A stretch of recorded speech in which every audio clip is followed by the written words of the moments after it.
আবদুল্লাহ নামে এক ভাই প্রশ্ন করেছেন, বাথরুমে গিয়ে অনেকে মৃত্যুবরণ করেন। বাথরুমে মৃত্যু কি ভালো না মন্দ জানতে চাই।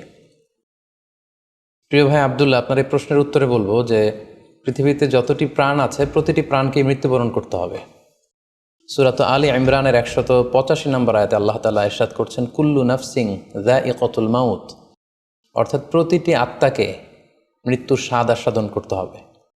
আমরা পৃথিবীতে যারাই এসেছি আবার এই পৃথিবী থেকে বিদায় নিতে হবে, আমাদেরকে মৃত্যুবরণ করতে হবে। এটা হচ্ছে চিরসত্য বা মহাসত্য, এবং এই চিরসত্যটি কম বেশি আমরা সবাই জানি। কিন্তু আমরা কোথায় মৃত্যুবরণ করব এ ব্যাপারে আমরা কিছুই জানি না। কিভাবে আমাদের মৃত্যু ঘটবে, কোন প্লেসে, কোন জায়গাতে আমরা মরব এ ব্যাপারে আমরা কিছু জানি না।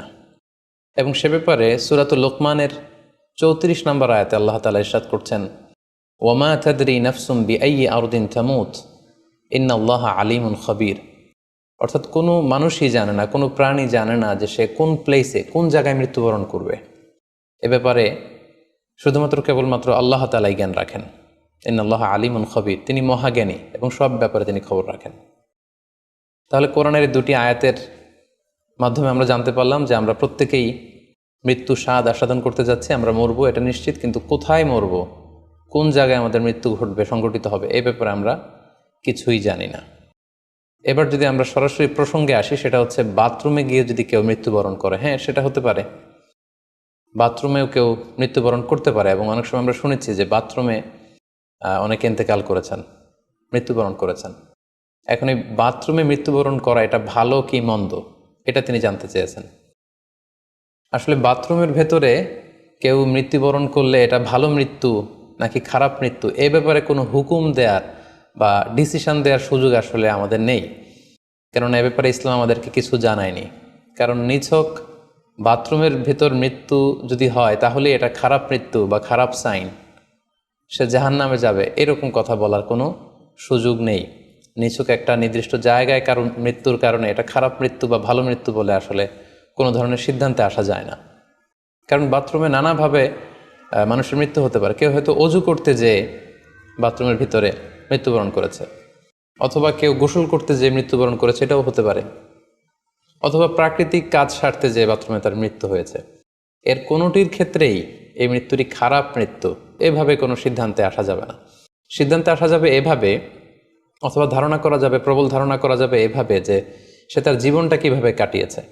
তিনি যদি ইমানের উপর থাকেন, ইস্তেকামতের উপর থাকেন, আল্লাহ এবং আল্লাহ রাসূলের উপর দৃঢ় বিশ্বাসের উপর থাকেন, তিনি যদি সৎ কর্ম করে থাকেন এই পৃথিবীতে, তাহলে তার বিদায়টা, তার মৃত্যুটা ভালো মৃত্যু হয়েছে বলে আমরা প্রবল ধারণা রাখতে পারি। কিন্তু কে জান্নাতি হবে আর কে জাহান্নামী হবে এ ব্যাপারে শুধুমাত্র আল্লাহ তাআলা ডিসিশন দিতে পারেন।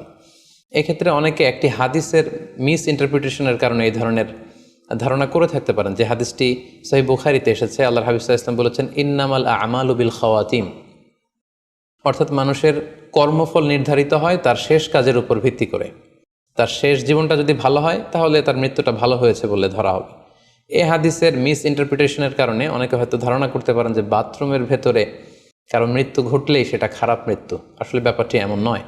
হাদিসে যে বিল খাওয়াতিম বলা হয়েছে, এর ব্যাখ্যা এসেছে যে বিল খাওয়াতিম মানে হচ্ছে মা ইয়ামালুহু ফি আখিরি হায়াতি, সেটা শেষ জীবনে কি কাজ করেছে সেটার উপর ভিত্তি করে তার মৃত্যুটা ভালো নাকি খারাপ এটা নির্ধারিত হবে। অনেকের এমন হতে পারে যে জীবনের শুরুতে তিনি ইসলামকে মানতেন না, আল্লাহকে বিশ্বাস করতেন না, কিন্তু শেষ জীবনে এসে তিনি বিশ্বাসী হয়েছেন, তিনি সৎকর্ম করেছেন এবং সেটার উপর অটল থেকেই তার মৃত্যু হয়েছে। সেক্ষেত্রে আমরা প্রবল ধারণা করতে পারি এবং আশা করতে পারি যে তার মৃত্যুটা ভালো হয়েছে। কিন্তু নিছক বাথরুমের ভেতরে যদি কারো মৃত্যু ঘটে, এই কারণে এটা ভালো মৃত্যু নাকি খারাপ মৃত্যু সেই সিদ্ধান্তে আসা যাবে না। তবে কোরআন সুন্নাহ আমাদেরকে কিছু আলামত বা সাইন দিয়েছে। এই সাইন বা নিদর্শনগুলো খেয়াল করে আমরা বুঝতে পারি যে কারণ মৃত্যুটা ভালো মৃত্যু হয়েছে নাকি খারাপ মৃত্যু হয়েছে। সেক্ষেত্রে শুরুতে আমরা আলামাতু সুইল খাতিমা, কারণ মৃত্যুটা খারাপ কিনা বা মন্দ মৃত্যু বা মন্দ বিদায় কিনা সেটা আমরা শুরুতে শুনবো।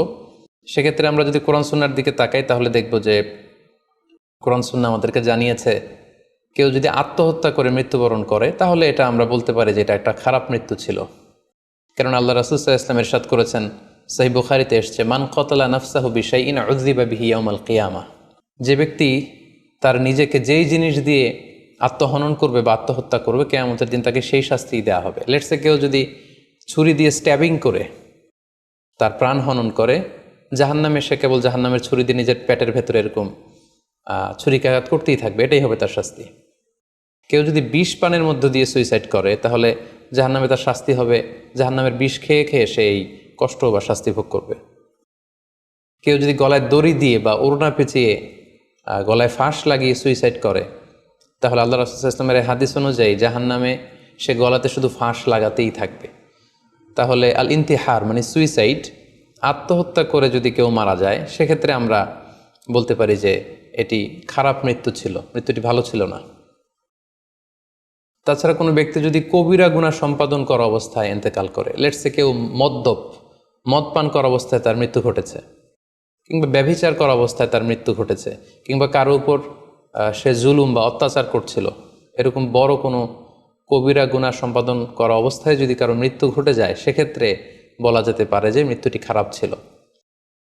পাশাপাশি বাবা মা যদি কোনো ভ্যালিড কারণে সন্তানের অন্যায়ের কারণে সন্তানের প্রতি রেগে থাকেন এবং ওই অবস্থায় যদি সন্তানের মৃত্যু ঘটে, তাহলে এটি একটি খারাপ মৃত্যু ছিল বলে ধারণা করা যেতে পারে। এবং স্বামী যদি তার স্ত্রীর প্রতি রেগে থাকে কোনো স্ত্রীর অন্যায়ের কারণে, এবং সেই অবস্থায় যদি স্ত্রীর মৃত্যু ঘটে, তাহলে এই মৃত্যুটি মন্দ মৃত্যু বা খারাপ বিদায় ছিল বলে আমরা ধারণা করতে পারি। সবশেষে বলবো যে কোনো ব্যক্তির মৃত্যুতে যদি গোটা মুসলিম উম্মাহ, মুসলিম কমিউনিটি আনন্দ প্রকাশ করে, উল্লাস করে, এটাও ওই ব্যক্তির খারাপ মৃত্যু ছিল বলে ধরে নেওয়া হবে। কারণ সবাই তার অন্যায় থেকে, অত্যাচার থেকে, তার অনিষ্ট থেকে বাঁচার জন্য চাচ্ছিল, তার হাফ ছেড়ে বেঁচেছে। সো মুসলিম উম্মাহ যদি, গোটা মুসলিম উম্মার ভালো লোকরা যদি কারোর মৃত্যুতে আনন্দ প্রকাশ করে, তাহলে তার মৃত্যুটা খারাপ মৃত্যু ছিল বলে ধরে নেওয়া যাবে। এই সমস্ত আলামতগুলো যদি আমরা খেয়াল করি, এগুলোর ভিত্তিতে বলা যেতে পারে যে তার মৃত্যুটা মন্দ ছিল, তার বিদায়টা খারাপ ছিল। এবার আমরা যদি হুসনুল খাতিমা অর্থাৎ ভালো বিদায়, কোনো ব্যক্তি যখন আমাদের থেকে বিদায় নিল, মৃত্যুবরণ করলো, তখন আমরা কিভাবে বুঝবো যে বিদায়টা ভালো ছিল এবং এই লোকটা আশা করি যে জান্নাতি হবে, এটা আমরা কিভাবে বুঝবো? প্রথমত বোঝার মাধ্যম হচ্ছে আন-নুতকু বিশ-শাহাদাতি ইনদাল মাউত। মৃত্যুর সময় যদি কেউ আল্লাহর জিকির করা অবস্থায়, আল্লাহকে স্মরণ করা অবস্থায়, কিংবা শাহাদাত বাণী পাঠ করে যদি মৃত্যুবরণ করতে পারে, তাহলে আশা করা যায় যে এই মৃত্যুটা খুব ভালো মৃত্যু হয়েছে। কারণ আল্লাহ রাসূল সাল্লাল্লাহু আলাইহি ওয়াসাল্লাম সুনানে আবু দাউদের এক বর্ণনায় ইরশাদ করেছেন, মান কানা আখিরু কালামিহি লা ইলাহা ইল্লাল্লাহ, যে ব্যক্তির শেষ বাক্য হবে লা ইলাহা ইল্লাল্লাহ এবং এই কালিমাতুত তাইয়্যিবা, এটা পরে যদি কেউ শেষ নিঃশ্বাস ত্যাগ করতে পারে, তাহলে সে জান্নাতে প্রবেশ করবে বলে আল্লাহ রাসূল সাল্লাল্লাহু আলাইহি ওয়াসাল্লাম আমাদেরকে সুসংবাদ দিয়েছেন। তাহলে মৃত্যুর আগে কালিমা পরে মরতে পারা, এটা একটা সৌভাগ্যের বিষয় এবং এটা একটা ভালো সাইন। পাশাপাশি বিশ্বাসী ব্যক্তিরা, ইমানদাররা যখন মৃত্যুবরণ করে, তখন তাদের কপাল ঘেমে যায়।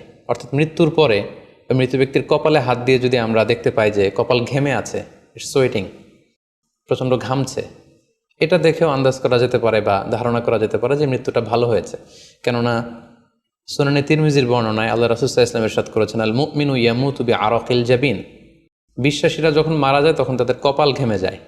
সো অনেক আল্লাহওয়ালা ভালো মানুষের মৃত্যুর পরে আমরা এটা দেখেছি বা শুনেছি যে ইন্তেকালের পরে তাদের কপাল ঘেমেছিল, এবং সেটা দেখে কিন্তু বোঝা যাবে যে মৃত্যুটা ভালো ছিল। পাশাপাশি জুমার রাতে যদি কেউ ইন্তেকাল করে, বৃহস্পতিবার দিবাগত রাতে, নিঃসন্দেহে সেক্ষেত্রে লোকটার ইমানদার হতে হবে, সৎ ব্যক্তি হতে হবে। সেক্ষেত্রে এটা একটা ভ্যালিউ অ্যাড করবে যে জুমার রাতে সে ইন্তেকাল করেছিল। রমাদান মাসে যদি কেউ ইন্তেকাল করে, এটা একটা খুশনসিব তার জন্য। পাশাপাশি হজের সফরে যদি কেউ, হজের যে দীর্ঘ সফর, এই সফরে যদি কেউ ইন্তেকাল করে, এটা একটা ভালো মৃত্যু বলে ধর্তব্য হবে। পাশাপাশি কেউ যদি জেহাদের ময়দানে শহীদ হওয়ার সৌভাগ্য লাভ করে, নিঃসন্দেহে এটা সবচেয়ে শ্রেষ্ঠ মৃত্যু। আল্লাহ তাআলার কাছে সবচাইতে শ্রেষ্ঠ মৃত্যু হচ্ছে শাহাদাতের মৃত্যু, এবং শহীদের দেহ থেকে গড়ে গড়ে পড়া, মাটিতে পড়া যে রক্তের ফোঁটা, এই ফোঁটাটা আল্লাহ তাআলার কাছে খুব প্রিয়। সো নিঃসন্দেহে শাহাদাতের মৃত্যু এটা পৃথিবীর শ্রেষ্ঠতম মৃত্যু। এবং সৎ কাজ করা অবস্থায়, কোনো আমলে সলেহ ভালো কাজ করা অবস্থায় যদি কারো মৃত্যু ঘটে, লেটস সে কেউ তেলাওয়াত করছিল, হি ওয়াজ রিসাইটিং দ্য হোলি কোরআন, ওই অবস্থায় তার মৃত্যু হয়েছে, কিংবা রোজা মুখে ছিল, সে অবস্থায় তার মৃত্যু হয়েছে, অথবা সেজদায় পড়েছিল, সেজদারত অবস্থায় তার মৃত্যু ঘটেছে, এগুলো হুসনুল খাতিমা অর্থাৎ ভালো বিদায় বা ভালো মৃত্যুর আলামত। তাহলে আমরা সুউল খাতিমা এবং আলামত হুসনুল খাতিমা কোন কোন আলামত দেখে আমরা বুঝবো যে মৃত্যুটা খারাপ মৃত্যু ছিল, এবং কোন কোন আলামত দেখে আমরা বুঝবো যে এটা ভালো মৃত্যু ছিল, কোরআন সুন্নাহর আলোকে সেগুলো আমরা জানতে পারলাম। এর কোথাও কিন্তু বাথরুমের ভেতরে মৃত্যুবরণ করলে এটা ভালো মৃত্যু বা খারাপ মৃত্যু, এর কোনোটাই কিন্তু সিদ্ধান্তে আসা যাচ্ছে না। সেক্ষেত্রে সেই ব্যক্তি তার শেষ জীবনে কেমন আমল করেছে, তিনি কি ইমানদার অবস্থায় ছিলেন, তিনি কি সৎকর্ম করেছেন, তিনি কি সালাত আদায় করতেন কিনা, এগুলোর উপর ভিত্তি করে তার মৃত্যুটা ভালো মৃত্যু বা খারাপ মৃত্যু সেটা আমরা বলতে পারবো। কিন্তু নিছক কেবল বাথরুমের ভেতরে কারো মৃত্যু হলেই সেটা মন্দ মৃত্যু, খারাপ মৃত্যু, অপমৃত্যু, এরকম ধারণা করার কোনো সুযোগ নেই। আশা করি আপনি প্রশ্নের উত্তর পেয়েছেন। আল্লাহ তাআলা আমাদের সবাইকে ইসলামকে সঠিকভাবে বুঝার